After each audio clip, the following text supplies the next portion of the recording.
الله وبركاته. إن الحمد لله الأكرم الذي خلق الإنسان وكرم وعلمه من البيان ما لم يعلم. فسبحان الذي لا يحصى امتنانه باللسان ولا بالقلم. نشهد أن لا إله إلا الله وحده لا شريك له، ونشهد أن سيدنا وحبيبنا ومولانا محمدا عبده ورسوله الذي أرسله بالحق بشيرا ونذيرا وداعيا إلى الله بإذنه وسراجا وقمرا منيرا. فقد قال الله تعالى في كلامه المجيد والفرقانه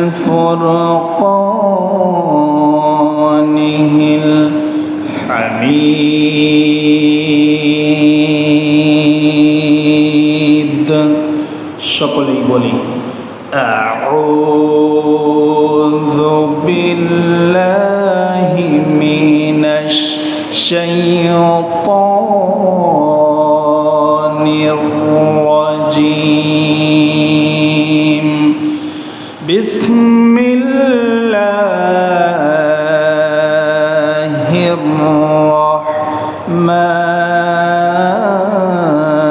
রাহমানির রাহিম।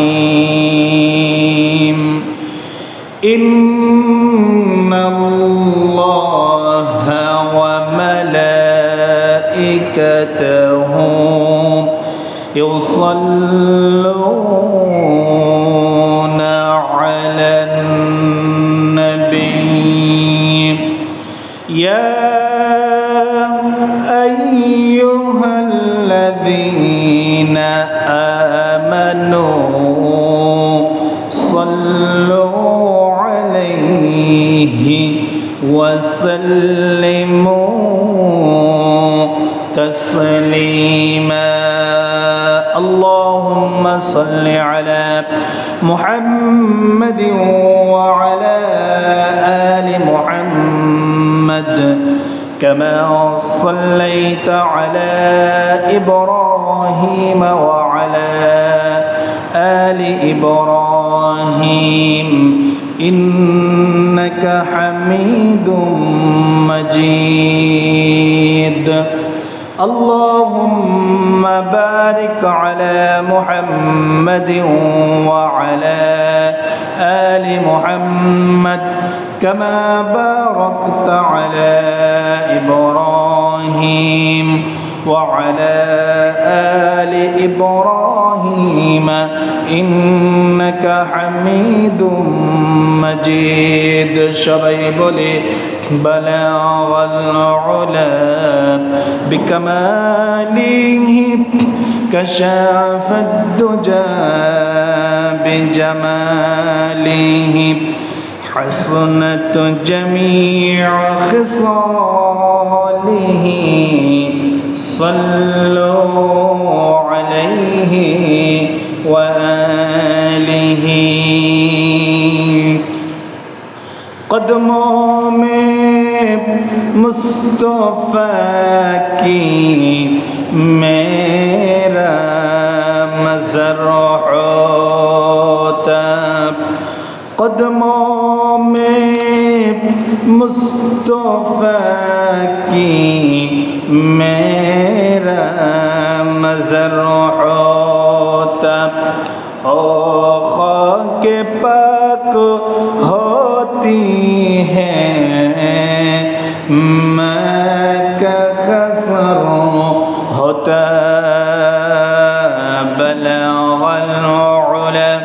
بكماله كشاف الدجى بجماله حسنت جميع خصاله صلوا عليه وآله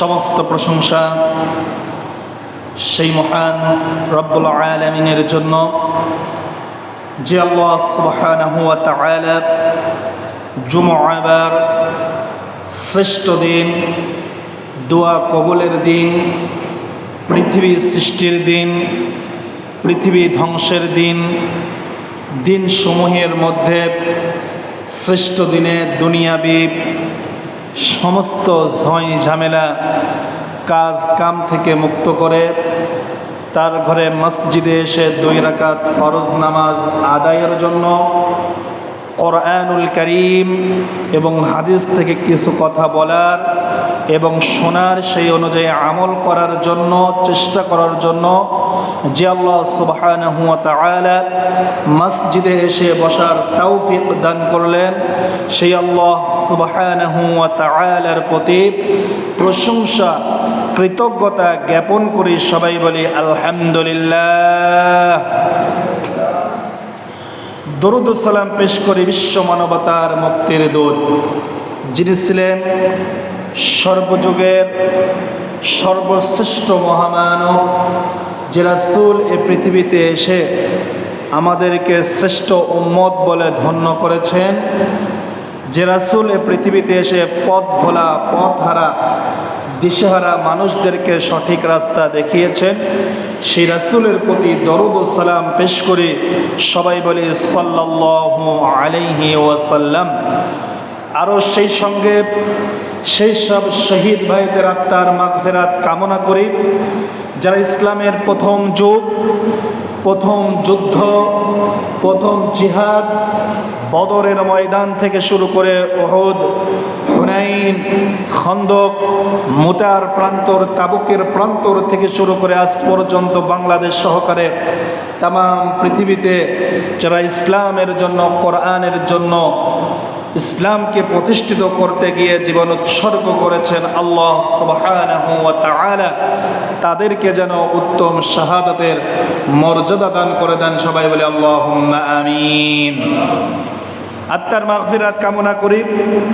বিগত জুমআ থেকে শুরু করে আজকের জুমআ পর্যন্ত বাংলাদেশ সহকারে তাম পৃথিবীতে মুসলমানদের মধ্য থেকে যারা ইন্তেকাল করে কবরের পথযাত্রী হয়েছেন, আল্লাহ সুবহানাহু ওয়া তাআলা তাদের গুনাহ খাতা মাফ করে দিয়ে কবরটা জান্নাতুল ফিরদাউস বানিয়ে দেন। সবাই বলে আল্লাহুম্মা আমিন। সুস্থতার জন্য দোয়া করি, হেদায়েতের জন্য দোয়া করি। জাতি, ধর্ম, বর্ণ নির্বিশেষে হিন্দু, বৌদ্ধ, খ্রিস্টান, মুসলমান সহকারে যারা বাসাবাড়িতে, হসপিটালের বেডে যে অবস্থায় অসুস্থ হয়ে পড়ে আছে, আল্লাহ সুবহানাহু ওয়া তাআলা মানুষ হিসেবে তাদেরকে শিফায়ে আজিলা সুস্থতা দান করে দেন এবং সেই সঙ্গে হেদায়েত নসিব করে দেন। সবাই বলে আল্লাহুম্মা আমিন। কোরআনুল কারীম থেকে আলোচনা করতেছি। ওহে বিশ্বাসীগণ, হে ঈমানওয়ালারা, ওহে স্বীকৃতি দানকারীরা, এই সম্পর্কে 7টা সপ্তম পার্ট, 7টা ভাগ আলোচনা করা হয়ে গেছে।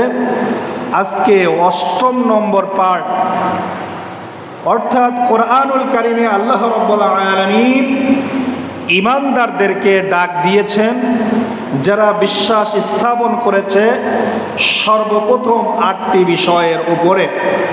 আল্লাহ, তার রাসূল, নবী রাসূলগণের পর কিতাবের উপরে, ফেরেশতার উপরে, তাকদীরের উপরে, পুনরুত্থান দিবসের উপরে, কিয়ামত দিবসে এই সব বিষয়ের উপরে যারা বিশ্বাস স্থাপন করেছেন, আল্লাহ সুবহানাহু ওয়া তাআলা তাদেরকে ঈমানদার বলে, বিশ্বাসী বলে, স্বীকৃতি দানকারী বলে আল্লাহ রাব্বুল আলামিন কোরআনুল কারিমে 89টি আয়াত আল্লাহ রাব্বুল আলামিন ঈমানদারদের জন্য খাস করে আল্লাহ রাব্বুল আলামিন দিয়েছেন। বলেন সুবহানাল্লাহ।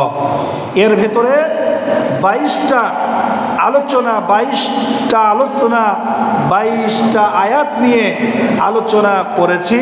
আজকে 23 নম্বর ক্রমিক নম্বর থেকে আলোচনা করব ইনশাআল্লাহ। আল্লাহ রাব্বুল আলামিন হেদায়েতপূর্ণ কথা, সুন্দর কথা, ইহকালীন পরকালীন মুক্তি এবং কল্যাণকর কথা যেন আল্লাহ রাব্বুল আলামিন বলার এবং শোনার মন মানসিকতা, সুস্থতা, যোগ্যতা আল্লাহ রাব্বুল আলামিন দান করেন। সবাই বলে আল্লাহুম্মা আমিন। রব্বি জিদনি ইলমা, রব্বি জিদনি ইলমা, রব্বি জিদনি ইলমা, রব্বি ইশরাহ লি সাদরি ওয়া ইয়াসসির লি আমরি ওয়াহলুল উকদাতাম মিন লিসানি ইয়াফকাহু কওলি। আল্লাহ রাব্বুল আলামিন কোরআনুল কারিমে ইয়া আইয়ুহাল্লাযীনা আমানু বলে ঈমানদারদেরকে ডাক দিয়েছেন। যতটা তাফসীর ঘাটার সুযোগ হয়েছে, ছোট গানে প্রায় সব জায়গায় একই কথা এসেছেন। রাসূল কারীম সাল্লাল্লাহু আলাইহি ওয়াসাল্লামের অত্যন্ত জলিল কদর একজন সাহাবী, রাসূলের একজন নিকটতম সাহাবী, রাইসুল মুফাসসিরিন, যিনি তাফসীর কারকের হেড ছিলেন সাহাবীদের মধ্যে, হযরত ইবনে মাসউদ রাদিয়াল্লাহু তাআলা আনহু, তিনি হাদিস বর্ণনা করেন।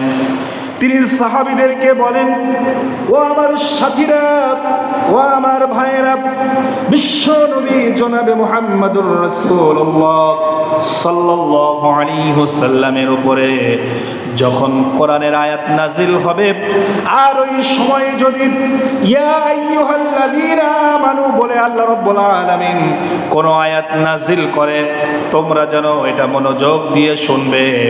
ইবনে মাসউদ রাদিয়াল্লাহু তাআলা আনহু বলেন, আমরা সাহাবীরা যখন রাসূল সাল্লাল্লাহু আলাইহি ওয়াসাল্লামের দরবারে যখন বসে থাকতাম, আর যখন কোরআনের আয়াত নাজিল হতো, আর যখন আল্লাহ রাব্বুল আলামিন ইয়া আইয়ুহাল্লাযীনা আমানু বলে আমাদেরকে ডাক দিতেন, আমরা সাহাবীরা আমাদের কানকে সজাগ করে দিতাম। বলেন সুবহানাল্লাহ। কেন সজাগ করে দিতাম? আমরা জানতাম আল্লাহ রাব্বুল আলামিন আমরা এই মক্কার মাটিতে দীর্ঘ 13টি বছর ইসলামের কাজ কর্ম করার পরে যখন আল্লাহ রাব্বুল আলামিন আমাদেরকে মদিনায় হিজরত করার কথা বললেন, আমরা যখন মক্কা থেকে মদিনায় চলে গেলাম, মদিনাতে গিয়ে যখন ইসলামী রাষ্ট্রের কথা যখন স্মরণ করলাম, আমরা যখন কাজ করলাম, ইসলামী রাষ্ট্রের গঠন করার চেষ্টা করলাম, আল্লাহ রাব্বুল আলামিন আমাদেরকে যত্ন সহকারে, আমাদেরকে স্নেহ করে, মায়া দিয়ে, মমতা দিয়ে ইয়া আইয়ুহাল্লাযীনা বলে ঈমানদার বলে আমাদেরকে ডাক দিয়েছেন। বলেন সুবহানাল্লাহ। কেন ঈমানদার বলে ডাক দিলেন? এই ঈমানদারের ডাক দেওয়ার কথা হচ্ছে আল্লাহ রাব্বুল আলামিন বলেছেন, যখন আল্লাহ রাব্বুল আলামিন ঈমানদার বলে ডাক দিলেন, কখনো আল্লাহ রাব্বুল আলামিন আমাদেরকে হারাম বিষয়ে নিষেধ করে দিলেন, আবারও কখনো হালাল বিষয় আমাদেরকে মানার জন্য আল্লাহ রাব্বুল আলামিন আমাদেরকে নির্দেশ দিয়েছেন। বলেন সুবহানাল্লাহ। এরই ধারাবাহিকতায় কোরআনুল কারীমের 89টি আয়াতের মধ্যে 23 নম্বরে সূরা নিসার কোরআনুল কারীমের 4 নম্বর সূরার 71 নম্বর আয়াতে আল্লাহ রাব্বুল আলামিন বললেন, ইয়া আইয়ুহাল্লাযীনা আমানু খুযু হিযরাকুম ফানফিরু أو انفروا جميعا। বলেন আল্লাহু আকবার। আল্লাহ রাব্বুল আলামিন কোরআনুল কারীমের 23 নম্বরে ঈমানদারদেরকে ডাকলেন, ইয়া আইয়ুহাল্লাযীনা আমানু, ও ঈমানওয়ালারা, ও বিশ্বাসীরা, ও স্বীকৃতি দানকারীরা, খুযু হিযরাকুম ফানফিরু সুবাত। আল্লাহ রাব্বুল আলামিন বলেন, তোমরা তোমাদের সতর্কতা অবলম্বন করো, ফানফিরু সুবাতিন, তোমরা অতঃপর ক্ষুদ্র ক্ষুদ্র দলে বেরিয়ে পড়ো, আউইনফিরু জামিআ, অথবা তোমরা একসাথে তোমরা দলবদ্ধ হয়ে বের হয়ে যাও। বলেন সুবহানাল্লাহ। আল্লাহ রাব্বুল আলামিন এই আয়াতটা ঈমানদারদেরকে এই জন্য নাযিল করলেন, এই আয়াতটা জিহাদের গুরুত্ব বোঝানোর জন্য, জিহাদে যাওয়ার জন্য, সশস্ত্র মোকাবেলা করার জন্য, কাফেরদের সঙ্গে মুনাফিকদের সঙ্গে মোকাবেলা করার জন্য আমার আল্লাহ রাব্বুল আলামিন এই আয়াতটা নাযিল করলেন। বলেন সুবহানাল্লাহ। আজ 2025 সাল, কোরআনুল কারীম আল্লাহ রাব্বুল আলামিন আজও আমাদের কাছে আল্লাহ রাব্বুল আলামিন রেখে দিয়েছেন। আজকের ঈমানদারদেরকেও আমার আল্লাহ রাব্বুল আলামিন ডাকলেন, ইয়া আইয়ুহাল্লাযীনা আমানু, ও বাংলাদেশের ঈমানদারওয়ালারা, ও ইন্ডিয়ার ঈমানদারওয়ালারা, ও পাকিস্তানের ঈমানদারওয়ালারা, এবং আমেরিকা, ব্রিটেন, ফ্রান্স, পৃথিবীতে যত দেশ আছে, এই দেশের মধ্যে যত ঈমানদার আছে, আমি আল্লাহ রাব্বুল আলামিন ঈমানদারদেরকে ডাক দিলাম আর তোমাদেরকে বললাম, তোমরা যখন ওই দেশে, ওই সমাজে যখন ইসলামী রাষ্ট্র, ইসলামী গভর্নমেন্ট যখন চালু করবে, এই চালু করার জন্য তোমাদেরকে যদি কোনো কাফের, বেঈমান, কোনো মুনাফিক যদি ইসলাম দ্রোহী শক্তি তোমাদেরকে বাধা প্রদান করে, এর সশস্ত্র মোকাবেলা করার জন্য, এর জিহাদে যাওয়ার জন্য আমি আল্লাহ রাব্বুল আলামিন তোমাদেরকে বললাম, খুযু হিযরাকুম, তোমরা ক্ষুদ্র ক্ষুদ্র দলে বের হয়ে তাদের সঙ্গে মোকাবেলা করবে। বলেন সুবহানাল্লাহ। জিহাদের গুরুত্ব বোঝানোর জন্য আল্লাহ রাব্বুল আলামিন ঈমানদারদেরকে বললেন, তোমরা ক্ষুদ্র ক্ষুদ্র ভাবে বের হবে, কারণ শত্রুপক্ষে তোমরা জানতে পারে তোমরা কোন টেকনিকে, কোন পলিসি নিয়ে বের হও, এটা তারা অবশ্যই জানে। তোমরা কাফেরদের মোকাবেলা করার জন্য, তোমরা মুনাফিকদের মোকাবেলা করার জন্য যেই টেকনিকে বের হবে, আমি আল্লাহ রাব্বুল আলামিন তোমাদেরকে ঈমানদার বলে ডাক দিয়ে বললাম, ও ঈমানওয়ালারা, তোমরা অবশ্যই অবশ্যই ক্ষুদ্র ক্ষুদ্র হয়ে বের হবে। সুবাতিন আউইনফিরু জামিআ, আর অথবা একসাথে দলবদ্ধ হয়ে শক্তি নিয়ে তোমরা কাফের মুনাফিকদের মোকাবেলা করবে। বলেন সুবহানাল্লাহ। এই মোকাবেলা এখন আছে কি নাই? এখনো আছে। আল্লাহ রাব্বুল আলামিন কোরআনুল কারীমে সূরা নিসার ৭১ নম্বর আয়াতে এই কথাই বললেন, ক্ষুদ্র ক্ষুদ্র দলে বের হওয়ার কারণ হচ্ছে তোমরা অস্ত্রগুলো গোছায় নাও, আর একসাথে যখন বের হবে, এর মানে হচ্ছে যখন শত্রুর সাথে তোমরা মোকাবেলা করবে, এই মোকাবেলা করার জন্য তোমাদেরকে আমি একসাথে বের হওয়ার জন্য বলেছি। বলেন সুবহানাল্লাহ। আল্লাহ রাব্বুল আলামিন কোরআনুল কারীমে জিহাদের মর্যাদার কথা বলতে গিয়ে বিশ্ব নবী জনাবে মুহাম্মদুর রাসূলুল্লাহ সাল্লাল্লাহু আলাইহি ওয়াসাল্লামকে ডাক দিয়ে বললেন, কোরআনুল কারীমের ৮ নম্বর সূরা, সূরা আনফালের ৬৫ নম্বর আয়াতে আল্লাহ রাব্বুল আলামিন বিশ্ব নবীকে ডাক দিলেন এভাবে, ইয়া আইয়ুহান নাবিয়্যু হাররিদিল মুমিনিনা আলাল কিতাল। বলেন আল্লাহু আকবার। যেই নবীকে আল্লাহ রাব্বুল আলামিন রাহমাতুল লিল আলামিন বলে ঘোষণা দিলেন, দয়ার নবী বলে ঘোষণা দিলেন, যেই নবীর আচরণ এত সুন্দর, যেই নবী রাসূল সাল্লাল্লাহু আলাইহি ওয়াসাল্লাম এত সুন্দর ভাষায় কথা বলেন, তার আচরণ এত সুন্দর, সেই নবীকে আল্লাহ রাব্বুল আলামিন ডাক দিলেন, ও হে নবী, হে আমার নবী, হাররিদিল মুমিনিন, তুমি মুমিনদেরকে তৈরি করো, প্রস্তুত করো, আলাল কিতাল, কিতালের জন্য, জিহাদের জন্য। বলেন সুবহানাল্লাহ। বিশ্ব নবীকে আল্লাহ রাব্বুল আলামিন কোরআনুল কারীমের মেসেজ দিয়ে বললেন যে তোমরা হে নবী, যারা মুমিন আছে, যারা ঈমানদার আছে, তাদেরকে জিহাদে যাওয়ার জন্য, কিতাল করার জন্য তাদেরকে তুমি কি করো? তাদেরকে প্রস্তুতি গ্রহণ করাও।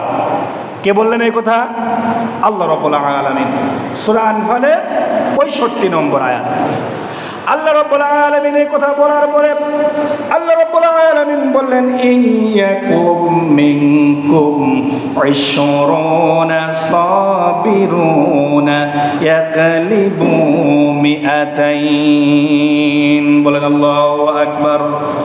আল্লাহ রাব্বুল আলামিন এই কথা বললেন, তোমরা যদি, হে নবী, তুমি যদি মুমিনদেরকে জিহাদের জন্য যদি প্রস্তুতি গ্রহণ করাও, আর তোমাদের ঈমান যদি মজবুত হয়, তোমরা যদি সত্যিকার ঈমানদার হও, আমি আল্লাহ রাব্বুল আলামিন তোমাদেরকে এই ওয়াদা দিলাম, ইয়াকুম মিনকুম 20 সাবিরুনা, তোমরা যদি ধৈর্যশীল 20 জন হও, আমি আল্লাহ রাব্বুল আলামিন তোমাদেরকে 200 লোকের উপরে বিজয় দান করব। বলেন সুবহানাল্লাহ।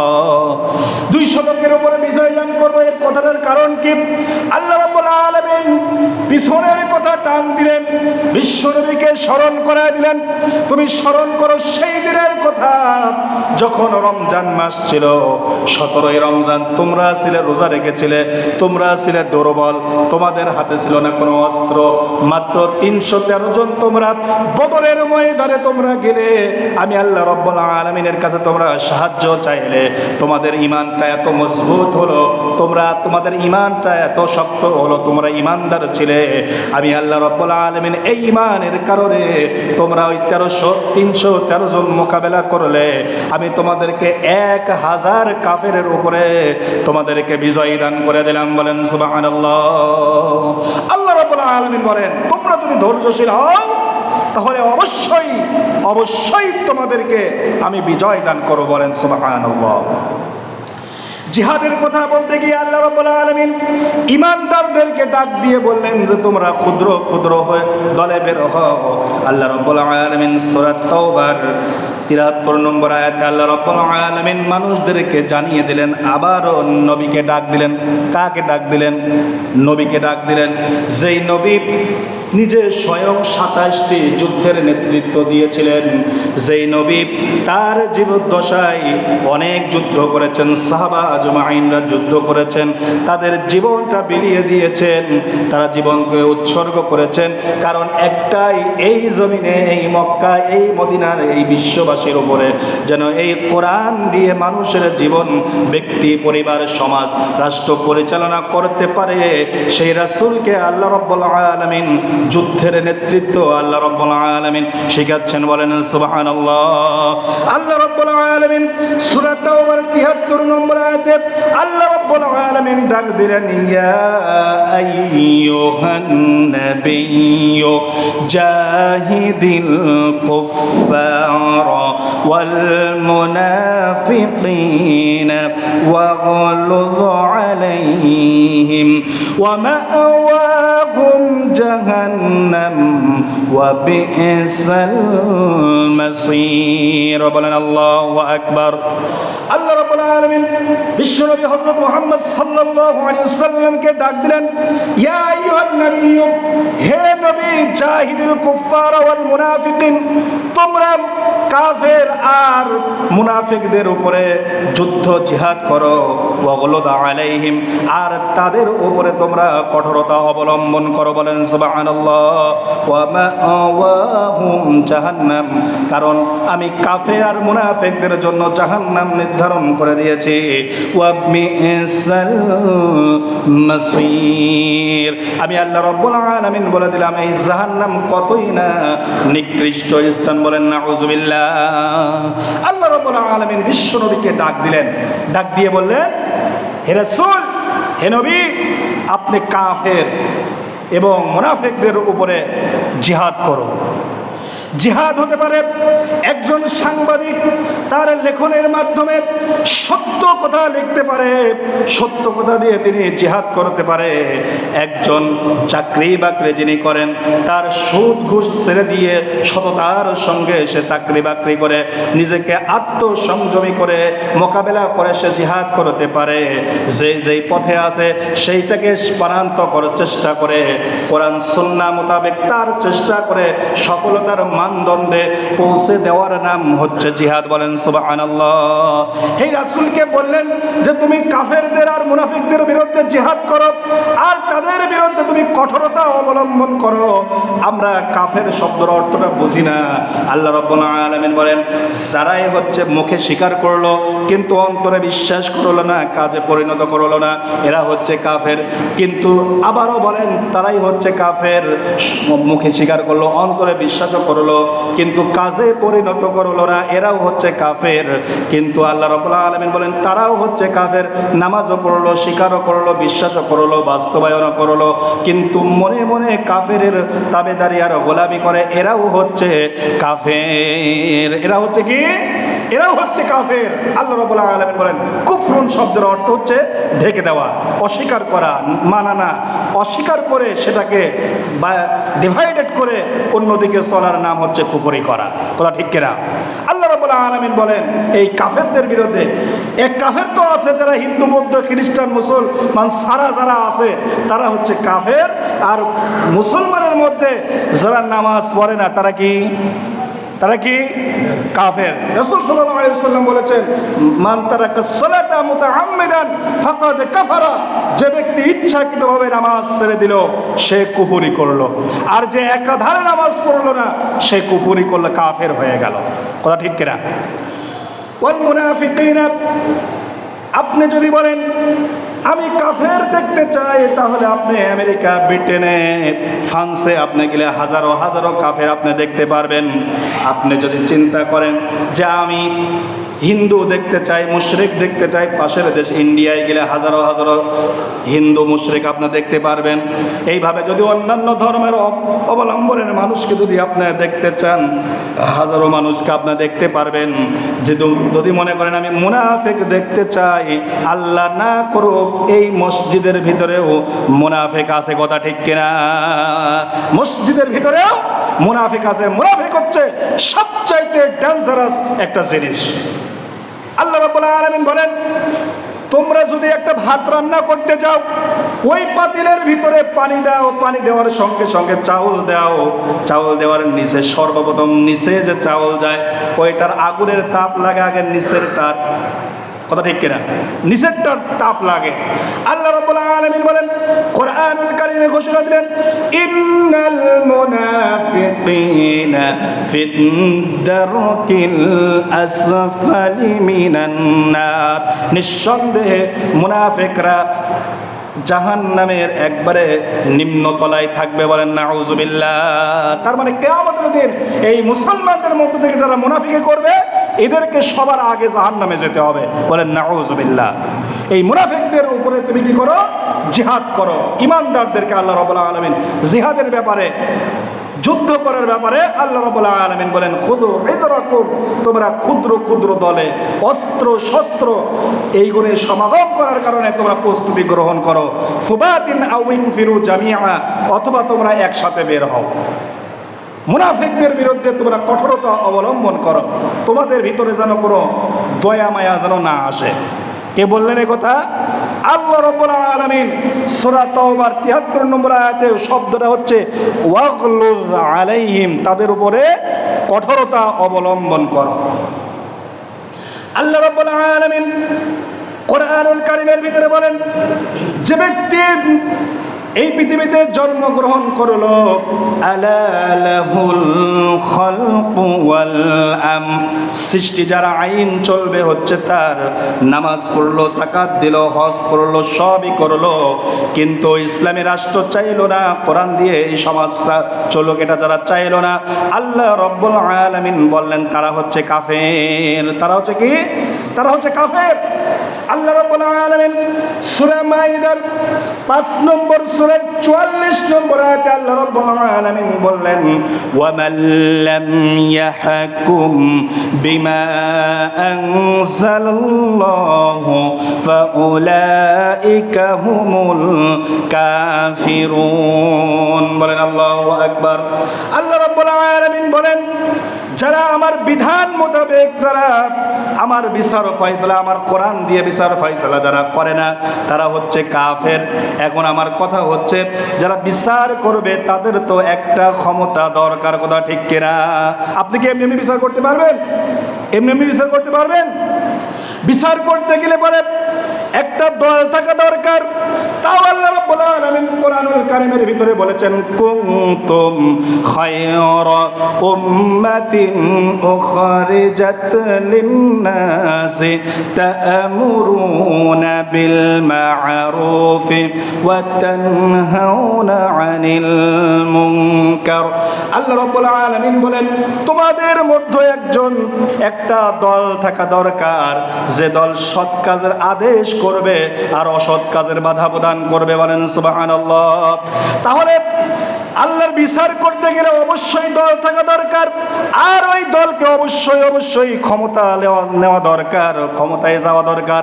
এই ব্যক্তি যদি একটা দল যদি ক্ষমতায় না যায়, সরকার গঠন না করে, তাহলে কেমনে করে কোরআনের আইন আর কেমনে করে কোরআনের আইনের শাসন বাস্তবায়ন করবে? আমার আপনাদের কাছে প্রশ্ন থাকলো, কথা ঠিক কিনা? কেমনে করে তারা এই আইন তারা পাশ করবে? স্বাধীনতার যুদ্ধ হয়েছে 54-55 বছর। এই 54-55 বছরে চুরির ওয়াজ তো কম হয় নাই। হুজুর তো চুরির ওয়াজ করে, চুরির ওয়াজ করার পরে দেখা যায় হুজুরের নিজের স্যান্ডেল পর্যন্ত চুরি হয়ে যায়, কথা ঠিক কিনা? 54 বছর দেশ স্বাধীন হয়েছে, কিন্তু কোরআনের আইন দিয়ে শাসন চালালেন না। তার মানে আল্লাহ রাব্বুল আলামিন বুঝালেন ইসলামী দল, ইসলামী যদি শাসন কারো যদি না যায়, কোনোদিন ওই সমাজে কোনোদিন ইসলামী রাষ্ট্র কায়েম হবে না। আল্লাহ রাব্বুল আলামিন বলেন যেই শাসক কোরআন দ্বারা বিচার করে না সে হচ্ছে কাফের, আর যেই শাসককে যেই জনগণ ম্যান্ডেট দিয়ে রায় দিয়ে যারা ক্ষমতার পার্লামেন্টে পাঠিয়ে দেয়, আল্লাহ রাব্বুল আলামিন বলেন ওরাও হচ্ছে কাফের। প্রমাণ নিয়ে যান কোরআনুল কারীমের সূরা মায়েদার 44 নম্বর আয়াতে আল্লাহ রাব্বুল আলামিন বলেন যেই জনগণ, যেই ব্যক্তি কোরআনের শাসন না চাইয়া যদি শয়তানের তৈরি করা মতবাদ, মানব রচিত তৈরি করা মতবাদ দিয়ে দেশ চলুক, এইটা যারা চায় আল্লাহর কোরআনের মোতাবেক, বিধান মোতাবেক, তারা হচ্ছেন কাফের। তারা হচ্ছেন কি? কাফের। আল্লাহ রাব্বুল আলামিন বলেন এই কাফেরদের বিরুদ্ধে আমার আল্লাহ বিশ্ব নবীকে বললেন জাহিদিল কুফার ওয়াল মুনাফিকিন, তোমরা কাফের এবং মুনাফিকদের বিরুদ্ধে যুদ্ধ করো, জিহাদ করো। ওয়াগলুজ আলাইহিম, কঠোরতা অবলম্বন করো। এই জিহাদ করতে গিয়ে, এই যুদ্ধ করতে গিয়ে তারা তো নিহত হয়ে যাবে, মারা যাবে। আমি আল্লাহ রাব্বুল আলামিন এই কাফের আর মুনাফিকদের বিরুদ্ধে কোরআনের আয়াত বলে দিলাম ওয়া মাআওয়াহুম জাহান্নাম, আর তাদের জন্য আমি নির্ধারণ করে দিলাম জাহান্নাম। বলেন নাউযুবিল্লাহ। তাদের জন্য নির্ধারণ করলাম আমি জাহান্নাম। ওয়া বিসাল মাসির, আর এটা কতই না নিকৃষ্ট একটা স্থান। তাহলে আমাদের কাছে কোরআন আছে, ইনিয়ে বিনিয়ে আপনি যাই বলেন না কেন, ধরা খাবেন কার কাছে? আল্লাহর কাছে। মরতেই আপনাকে হবেই, যেখানেই যান না কেন, যেই প্রান্তেই যায় না কেন। দুর্গের মধ্যে যদি পলায়ন করি, আকাশে উঠি, মৃত্যু আমাকে ধরবেই। আল্লাহ রাব্বুল আলামিন বলেন তোমার কাছে মৃত্যু একজন আসবেই, আমার কাছ থেকে তোমরা কোনোদিন ছাড়া পাবে না, কোনোদিন তোমরা ছাড়া পাবে না। আল্লাহ রাব্বুল আলামিন ঈমানদার সম্পর্কে 24 নম্বর ক্রমিক নম্বর আয়াতে আল্লাহ রাব্বুল আলামিন সূরা নিসার 94 নম্বর আয়াতে আল্লাহ রাব্বুল আলামিন বলেন, ইয়া আইয়ুহাল্লাযীনা আমানু ইযা দারাবতুম ফি সাবিলিল্লাহি ফাতাবায়ানু ওয়া লা তাকুলু লিমান আলকা ইলাইকুমুস সালাম লাস্তা মুমিনা تبتغون عرض الحياة الدنيا فعند الله مغانم كثيرة كذلك كنتم من قبل فمن الله عليكم فتبينوا إن الله كان بما تعملون خبيرا بارك الله أكبر আল্লাহ রাব্বুল আলামিন ইয়া আইয়ুহাল্লাযীনা আমানু 89টি আয়াতের মধ্যে 24 নম্বর আয়াতে 24 নম্বর ক্রমিক নম্বরে ঈমানদারদেরকে আমার আল্লাহ রাব্বুল আলামিন আবারও ডাকলেন, ইয়া আইয়ুহাল্লাযীনা আমানু, ও ঈমানওয়ালারা, ও বিশ্বাসীরা, ও স্বীকৃতিদানকারীরা, এই পৃথিবীর মধ্যে যারা আমার উপরে যারা ঈমান এনেছো, আমি তোমাদেরকে ঈমানদার বলে ডাক দিলাম। ডাক দিয়ে বললাম, ইদা দরাবতুম ফিস সাবিলিল্লাহ, যখন আল্লাহর রাস্তায় তোমরা সংগ্রামের জন্য, জিহাদের জন্য বের হবে, আল্লাহ রাব্বুল আলামিন এখানে ঈমানদারদেরকে ডাক দিয়ে জিহাদের গুরুত্ব এবং জিহাদের ভিতরে সতর্কতা অবলম্বন করার জন্য আমার আল্লাহ রাব্বুল আলামিন কোরআনের আয়াত নাজিল করে দিলেন। বলেন সুবহানাল্লাহ। ইযা দরাবতুম ফি সাবিলিল্লাহ, যখন তোমরা জিহাদে বের হবে, আল্লাহর রাস্তায় বের হবে, সংগ্রামের জন্য বের হবে, ফাতাবায়ানু, তোমরা এই জিহাদে বের হওয়ার জন্য তোমরা নিজেরা নিজেদের মধ্যে যাচাই করে নেবে। বলেন সুবহানাল্লাহ। কেন বললেন জিহাদে বের হওয়ার জন্য যাচাই করার কথা কেন বললেন?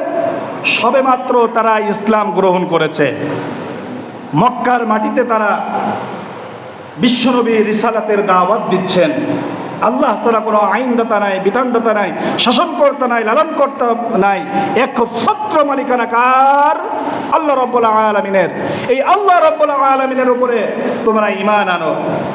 এই ঈমানের দাওয়াত যখন দিলেন, তখন তারা যখন ঈমান আনতেছিলেন, আল্লাহ রাব্বুল আলামিন বললেন যে তোমাদের মধ্যে, এই ঈমানদারের মধ্যে ফাতাবায়ানু, যাচাই করবে। কি করবে?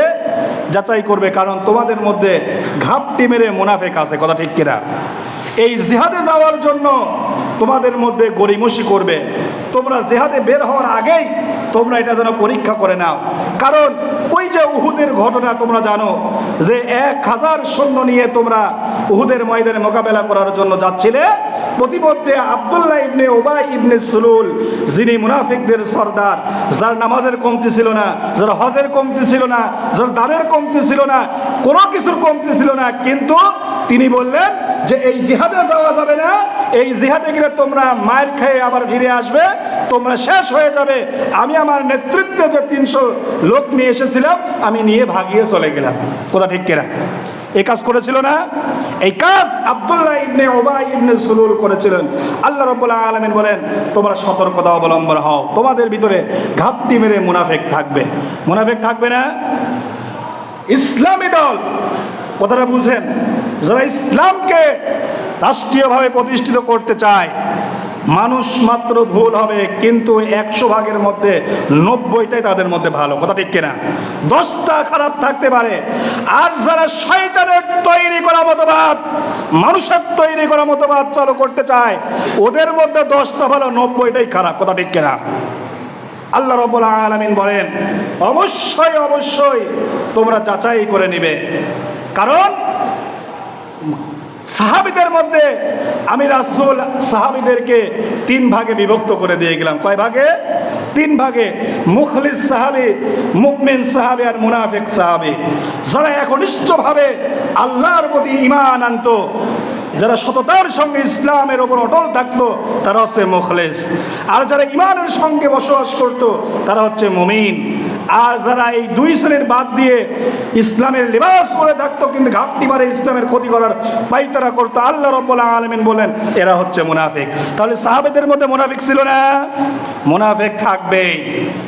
কম বেশি ধানের মধ্যে কি সিটা থাকে না? ধানের মধ্যে সিটা থাকে। ভালো ব্যক্তির মধ্যে খারাপটা কিন্তু থাকবেই। আল্লাহ রাব্বুল আলামিন বলেন আলা লাহুল খালকু ওয়াল আমর, আমি আল্লাহ রাব্বুল আলামিন বলে দিলাম সৃষ্টি আমার, আইন চলবে হচ্ছে আমার। সৃষ্টিকার, আইন চলবে হচ্ছে আল্লাহ। এখন কথা হচ্ছে যে এতদিন তো চললো না, তাহলে এখনকার কথা বলেন। আমার আল্লাহ বলেন তুমি চলাও আর না চলাও আমার 4 পয়সাও কোনো ক্ষতি হবে না, আমার যা ক্ষতি তোমারই করবে। কারণ মরার পরে 3টা প্রশ্নই হবে রাজনৈতিক, 3টা প্রশ্নই হবে রাজনৈতিক, 3টা প্রশ্ন হবে।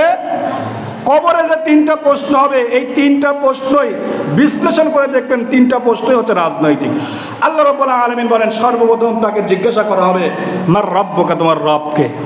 এখন রবের অর্থ কিন্তু অনেক, যিনি খাওয়ান, যিনি পালন করেন, যিনি আইন দেন, যিনি বিধানদাতা, যিনি জানদাতা, প্রাণদাতা, শাসনকর্তা, লালনকর্তা, যিনি বিচার ফয়সালার আইন প্রণেতা, তার নাম হচ্ছে রব।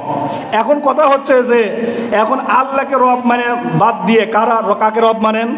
শয়তানকে, মানুষকে রব মানেন। এই প্রশ্নটা রাজনৈতিক না অরাজনৈতিক? ধর্মীয় সাথে রাজনৈতিক, কথা ঠিক কিনা? দ্বিতীয় প্রশ্ন হবে মাদ্দিনুকা, তোমার দিন কি? তোমার দিন কি ছিল? দিন মানে জীবন ব্যবস্থা। ইন্নাদ-দীনা ইনদাল্লাহিল ইসলাম। আল্লাহ রাব্বুল আলামিন আপনাকে আমাকে জিজ্ঞাসা করবেন এই ইসলামের মধ্যে ছিলি কিনা।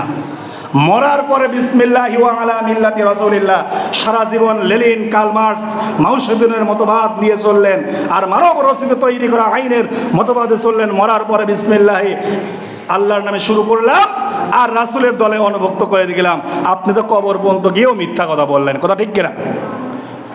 আল্লাহ রাব্বুল আলামিন বলেন এটা হবে না। তৃতীয় প্রশ্ন লিমান হাদার রাজুল, মান নবিয়ুকা, তোমার নেতাকে। রাসূলের আদর্শ নেতাকে আমরা মানছি, আমরা তো বলি উম্মত। উম্মত, উম্মত শব্দের অর্থ জানেন? উম্মতটা কি? উম্মত মানে হচ্ছে জাতি। উম্মত মানে কি? জাতি, দলভুক্ত। এখন রাসূলের আদর্শ, রাসূলের নিয়ম কারণ যদি আপনি পঙ্খানুপঙ্খ মানার চেষ্টা না করেন, যদি ওই পথে না চলেন, তাহলে আপনি তাকে নেতা মানলেন।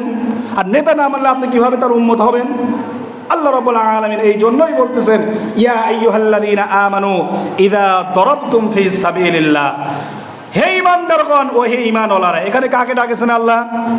ঈমানদারকে। কোন কাফেরকে ডাক দিয়েছেন? কোন মুনাফিককে?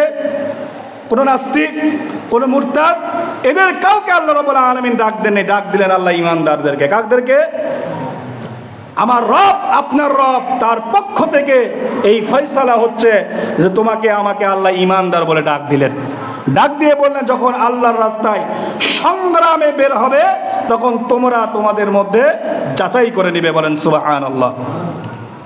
এরপরে আল্লাহ রাব্বুল আলামিন বলেন ওয়ালা তাকুলু লিমান আলকা ইলাইকুমুস সালাম লাস্তা মুমিনা,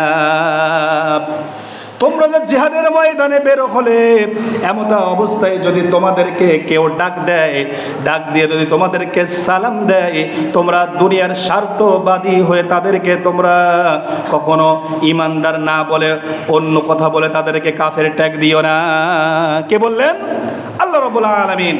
ওয়ালা তাকুলু লিমান আলকা ইলাইকুমুস সালাম, তোমাদেরকে যদি কেউ তোমাদের শত্রু যদি হয়, ইসলামের বিপক্ষের লোক যদি হয়, যদি ওই অবস্থায় তোমাদেরকে সালাম দেয়, তাহলে কখনো তোমরা তাদেরকে বলবে না যে তুমি মুমিন নও।